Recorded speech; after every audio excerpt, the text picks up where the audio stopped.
अभी हाल ही में आप लोगों ने देखा कि भारत के यानी कि सुप्रीम कोर्ट के 51वें मुख्य न्यायाधीश बने हैं जस्टिस संजीव खन्ना। अब बात आती है कि आखिर मुख्य न्यायाधीश की नियुक्ति कैसे होती है और सुप्रीम कोर्ट आखिर है क्या, और अन्य देशों से तुलना भी कर लेंगे कि अन्य देशों में जो लोकतांत्रिक देश हैं वहां मुख्य न्यायाधीश की नियुक्ति कैसे होती है, और संजीव खन्ना के बारे में एक सामान्य जानकारी देख लेंगे। और कुछ ऐसे प्रमुख निर्णय दिए गए जिसमें संजीव खन्ना थे ये भी शामिल थे, उन संविधान पीठ का हिस्सा थे। तो एक सामान्य जानकारी देख लेते हैं और इस तरह के टॉपिक से आपके एग्जाम में क्वेश्चंस पूछे जाते हैं। देखिए, अगर हम लोग सुप्रीम कोर्ट की बात करें तो हमारी सर्वोच्च अदालत है। संविधान के अनुच्छेद 124 के तहत सुप्रीम कोर्ट की स्थापना की बात की गई है। 28 जनवरी 1950 में स्थापना हुई थी।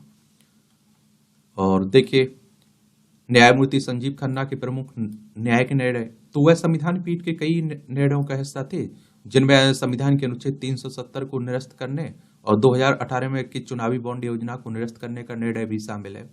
आप लोग देखा होगा कि 370-35 से हटाने के बाद जम्मू कश्मीर को दो भागों में बांट दिया गया। लद्दाख और जम्मू कश्मीर दोनों केंद्र शासित प्रदेश हैं। जम्मू कश्मीर में दिल्ली की तरह आपको विधानसभा भी देखने को मिलेगी।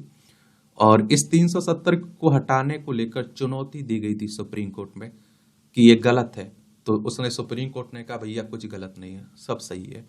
और जो राजनीतिक पार्टियों को चंदा मिलता था ना चुनावी बॉन्ड योजना के तहत, इसे भी असंवैधानिक करार दिया, निरस्त कर दिया। तो उसी की बात हो रही है। अलीगढ़ मुस्लिम विश्वविद्यालय अल्पसंख्यक स्थिति निर्धारण मामले में हाल ही में बहुमत के निर्णय का हिस्सा भी संजीव खन्ना थे। और इसमें आप देखते हैं कि पहले एक फैसला आया था अलीगढ़ मुस्लिम विश्वविद्यालय को लेकर, जिसमें कह दिया गया था कि ये अल्पसंख्यक संस्थान नहीं है, तो उसे रद्द कर दिया गया।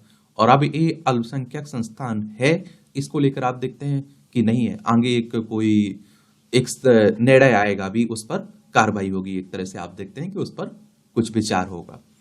उन्होंने चुनाव में इलेक्ट्रॉनिक वोटिंग मशीन ईवीएम के इस्तेमाल का समर्थन किया और पेपर बैलेट पर वापस लौटने की मांग को खारिज कर दिया है। कई बार आप देखते हैं कि ईवीएम को लेकर सवाल खड़े होते रहते हैं ना, तो कि से हटा दीजिए, पेपर बैलेट से वो करवाइए, वोटिंग करवाइए। तो उसमें आप देखते हैं कि इन्होंने कहा कि भैया इलेक्ट्रॉनिक वोटिंग मशीन सही है और इसका समर्थन किया था। और सुप्रीम कोर्ट हमारी बात हो रही है, लेकिन इलेक्शन कमीशन ऑफ इंडिया के बारे में भी याद रखिएगा, क्योंकि ईवीएम की बात हो रही है ना, चुनाव की बात हो रही है ना, तो विधानसभा, राज्यसभा, लोकसभा, राष्ट्रपति, उपराष्ट्रपति के चुनाव कौन करवाता है? भारतीय निर्वाचन आयोग। एक संवैधानिक संस्था है। संविधान के अनुच्छेद 324 के तहत चुनाव आयोग की स्थापना की बात की गई है। 25 जनवरी 1950 में स्थापना हुई थी। 25 जनवरी को आप लोग मतदाता दिवस मनाते हैं। नई दिल्ली में हेडक्वार्टर देखने को मिलेगा। सुकुमार सेन पहले मुख्य चुनाव आयुक्त थे। अब मुख्य न्यायाधीश से संबंधित प्रमुख प्रावधान क्या है, ये भी देख लीजिए। योग्यता की बात आती है पहले। मुख्य न्यायाधीश के रूप में नियुक्त होने वाले व्यक्ति में निम्नलिखित योग्यताएं होनी चाहिए। वह भारत का नागरिक होना चाहिए। वह 5 वर्षों तक किसी उच्च न्यायालय या फिर लगातार उच्च न्यायालयों का न्यायाधीश रहा हो, या वह किसी उच्च न्यायालय या फिर लगातार उच्च न्यायालयों में 10 वर्ष तक अधिवक्ता रहा हो। राष्ट्रपति की राय में उन्हें एक प्रतिष्ठित न्यायविद होना चाहिए। ये योग्यताएं बताई जा रही हैं। अब बात आती है नियुक्ति की। तो सर्वोच्च न्यायालय के न्यायाधीश की नियुक्ति राष्ट्रपति द्वारा संविधान के अनुच्छेद 124 के खंड 2 के अंतर्गत की जाती है। प्रोटोकॉल के अनुसार सर्वोच्च न्यायालय के सबसे वरिष्ठ न्यायाधीशों को सीजीआई के रूप में नामित किया जाता है। वरिष्ठतम का मापन सर्वोच्च न्यायालय में सेवा की अवधि के आधार पर किया जाता है।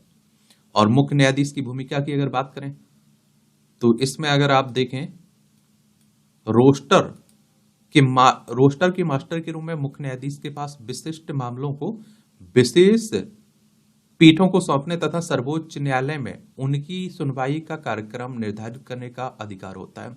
सर्वोच्च न्यायालय और उच्च न्यायालयों में न्यायाधीशों की नियुक्ति के लिए राष्ट्रपति द्वारा मुख्य न्यायाधीश सर्वोच्च न्यायालय के 4 वरिष्ठतम न्यायाधीशों के कॉलेजियम के साथ परामर्श किया जाता है। और मुख्य न्यायाधीश संविधान के अनुच्छेद 127 के तहत सर्वोच्च न्यायालय के तदर्थ न्यायाधीशों की नियुक्ति भी करते हैं। राष्ट्रपति की स्वीकृति से मुख्य न्यायाधीश सर्वोच्च न्यायालय की सीट को दिल्ली से किसी अन्य स्थान पर भी स्थानांतरित कर सकते हैं। और निष्कासन की बात करें तो मुख्य न्यायाधीश को राष्ट्रपति द्वारा तभी हटाया जा सकता है जब संसद दोनों सदनों में विशिष्ट बहुमत, कुल सदस्यों का बहुमत तथा उपस्थित और मतदान करने वालों में से कम 2/3 द्वारा समर्थित अभिभाषण प्रस्तुत करे। अब अन्य लोकतांत्रिक देशों के मुख्य न्यायाधीशों की नियुक्ति की बात करें तो संयुक्त राज्य अमेरिका, मुख्य न्यायाधीश का कार्यकाल आजीवन होता है और अर्थात मुख्य न्यायाधीश तब तक पद पर रह सकते हैं जब तक कि उन पर महाभियोग नहीं लगाया जाता है। यूनाइटेड किंगडम की बात करें तो न्यायिक नियुक्ति आयोग द्वारा अपील न्यायालय के न्यायाधीश या फिर सर्वोच्च न्यायालय के एक विशेष पैनल के माध्यम से लॉर्ड चीफ जस्टिस की नियुक्ति करता है। लॉर्ड चीफ जस्टिस का कार्यकाल आजीवन होता है तथा अनिवार्य सेवानिवृत्ति की आयु 75 वर्ष रखी गई है। क्या 75 वर्ष रखी गई है। और संजीव खन्ना साहब की अगर हम लोग बात करें तो ये आप देखिए, न्यायमूर्ति खन्ना ने दिल्ली विश्वविद्यालय के कैंपस लॉ सेंटर से स्नातक की डिग्री ली है।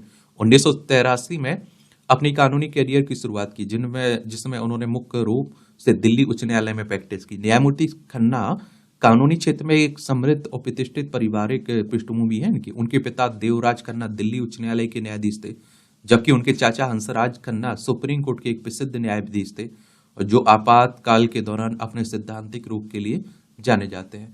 और इसीलिए तो आप देखते होंगे कि यहाँ भी भाई भतीजेवाद की बात होने लगती है न्यायाधीशों में और काफी इस पर बवाल भी चलता है। तो इतनी सामान्य जानकारी जरूर रखिएगा, अगर क्वेश्चंस पूछा जाएगा तो आप जरूर जवाब दे पाएंगे। धन्यवाद।